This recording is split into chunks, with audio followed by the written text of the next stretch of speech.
बात उभारने से हासिल की जाती है, जिसको पॉपुलिज्म कहा जाता है, उसकी बात कर रहे थे। बहुत शुक्रिया। अफशां कोई बहुत ज़रूरी मुख्तसर बात करना चाहती हैं, आप माइक्रोफोन ले लीजिए। इससे पहले कि मैं आमिर हसन साहब से इसको कंक्लूडिंग रिमार्क्स के लिए और फिर हमारे वज़ीर साहब तशरीफ़ ले आए हैं।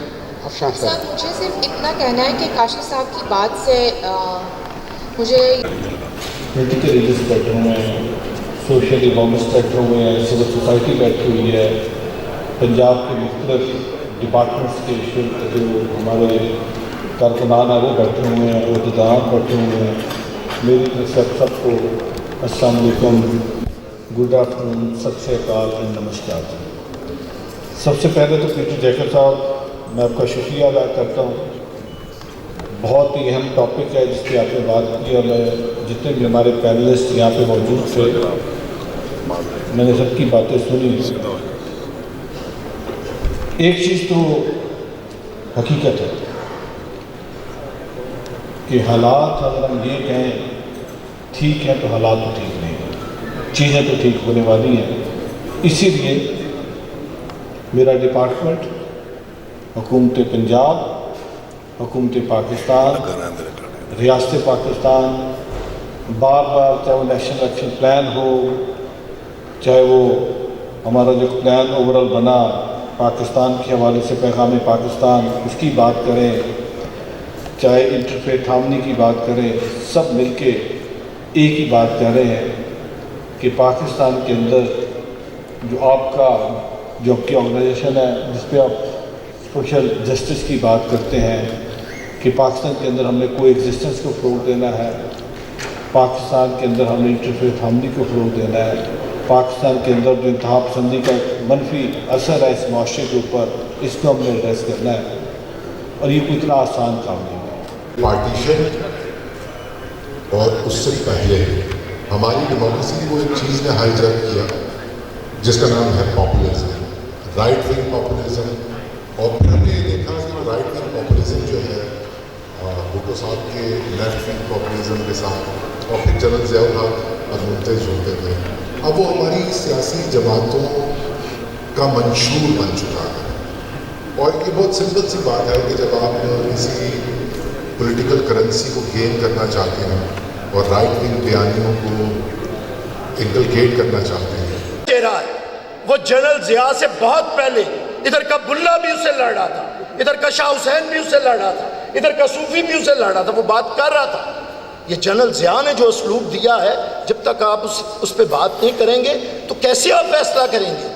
इतनी तो ना करें, फिर मैं माजरत के साथ ये फिर मुनाफिकत हो जाएगी। ये आपके साथ गवर्नर हाउस जुड़ा हुआ है, वहाँ पे भी एक गवर्नर था, आपने कहा कोई बात नहीं करता।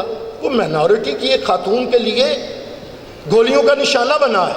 मैं जनाजे में था, मुझे पता था कैसे कैसे। अच्छा, 11 अगस्त वो मरियम नवाज साहब कम्युनिटी के लिए ऐलान करने जा रही है, 14 अगस्त भी करीब है। आज़ादी के दिन के हवाले से क्या पैगाम है? देखिए, ये आज़ादी के दिन के हवाले से मैं यही कहूँगा कि 11 अगस्त में जैसे हमारे बानी क़ायद-ए-आज़म मोहम्मद अली जिन्ना साहब ने कहा था कि आज आप आज़ाद हैं अपने मंदिरों में जाने के लिए, मस्जिदों में जाने के लिए, तो काश के हमारी जो मौजूदा हुकूमत है, जो आने वाली हुकूमतें हैं, वो इसके ऊपर अमली जामा पहनाएँ तो मेरा ख्याल में तो बहुत अच्छी बात होगी। हम तो इसी देर में बहुत से, हमारी जमात तो बड़ी देर से इंतज़ार कर रही है कि जो आपने आइन लिखा है, जो लिखा है उसके ऊपर ही अमली कर लें, तो करते नहीं हैं। 14 अगस्त के हवाले से पैगाम दें कि मिलजुल कर रहना चाहिए, इंतहा पसंदी के खिलाफ एक कौम बने। देखिए, इसमें मैं अपने कौम को ये वाज़ेह पैगाम दूंगा कि आप सुनी सुनाई बातों पे ना जाएं। देखिए, बात ये है कि मेरे ख्याल में तो अमन से रहेंगे तो आपकी मईशत भी मजबूत होगी, अमन से रहेंगे तो आपके घर में भी सुकून होगा। अगर मैं किसी के घर का सुकून बर्बाद करूँगा तो उसकी उम्मीद रखूँगा कि मैं अगर एक रोड़ा मारूँगा तो वापस में 10 रोड़े तो मेरे पास आएंगे। तो इसलिए मैं कौम को यही कहूँगा कि आप अमन और सुकून और मोहब्बत से रहें। इस आज़ादी को अल्लाह का नेमत समझे, अल्लाह का अतिया समझे, ना कि इस पर आप इंतशार और हल्ला गुल्ला की तरफ जाएँ। इस पर ज़रा गौर व फिक्र करें कि ये 10 लाख से ज़्यादा ऊपर शहीदों की वजह से ये वतन आया था मार्ज वजूद में। बहुत सारी हमारी माओं बहनों ने असमत दरी उनकी हुई। तो मेरा ख्याल में उस दिन हल्ला गुल्ला के बजाय अगर हम अल्लाह के हुजूर अपने जो जिस तरह भी हमारा अकीदा है उस तरह से अगर हम जाएँ तो उसका शुक्र अदा करें और उसके फिर फ़िक्र करें कि हमारा आबाओ दाद ने ये जो हमारे नायाब मुल्क दिया है, कहाँ कहाँ हमारे पास गलती कोताही हमने पीछे की है। किया, हमारे आबाओजाद ने किया, हमने आगे नहीं करनी। इसके अंदर अमन कैसे बरकरार रखा जा सकता है, मेरे ख्याल में इस तरह के सेमिनार होने चाहिए उस दिन, बजाय इस जगह अल्लाह को लगे। जी बहुत शुक्रिया न्यूज़ 24। आज का प्रोग्राम यौम अक़लियत जो मनाया जाता है 11 अगस्त को कायद आज़म की तकरीर के हवाले से उस नाते से था, और मौजू था कि पाकिस्तान में इंतहा पसंदी का तदारुक कैसे हो।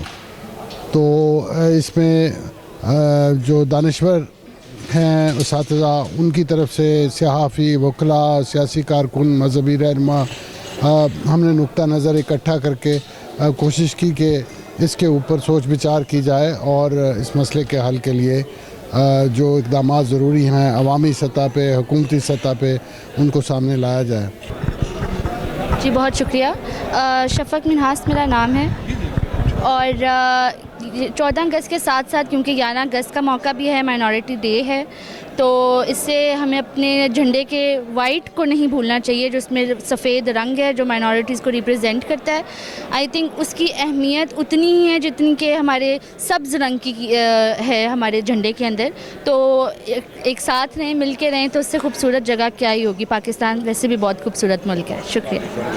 पाकिस्तान जिंदाबाद। ये सियासी, मुआशी और माशरती जो एक तज़ाद पाया जाता है मुआशरे के अंदर, उनसे बालातर होकर पाकिस्तान की बेहतरी, पाकिस्तान में आम तरक्की और खुशहाली के लिए जो है वो काम करना चाहिए, और मिलजुल के जो है वो इसकी जो है वो तरक्की के लिए जो है वो किरदार अदा करना चाहिए। Thank you. बिस्मिल्लाहिर्रहमानिर्रहीम। नाज़रीन, आपका अपना मेज़बान है मेरा रहमान न्यूज़ 24 पॉइंट के हवाले से इस वक्त मकामी होटल में मौजूद है, जहाँ पर हमारे साथ अक़लियती अमूर के सूबाई वज़ीर रमेश सिंह अरोड़ा साहब हमारे साथ इस वक्त मौजूद हैं, जिनसे हम बात करेंगे कि मौजूदा सियासी दौर में इस वजारत के हवाले से मरियम नवाज साहब के विजन को क्या फ़रोग देने जा रहे हैं। तो हमारे साथ रहिएगा सरदार रमेश सिंह अरोड़ा साहब। बहुत मेहरबानी, शुक्रिया। मैं 24 न्यूज़ का शुक्रिया अदा करता हूँ, और आप इस मेरे डिपार्टमेंट को एक लंबे अरसे से देख रहे हैं। जिस तरीके से पिछले 5 माह के अंदर जिस दिन से हमारी हुकूमत आई, मोहतरमा मरियम नवाज साहबा ने असम्बली के फ्लोर पे खड़े होकर कहा कि अक़लियत मेरे सर का ताज है,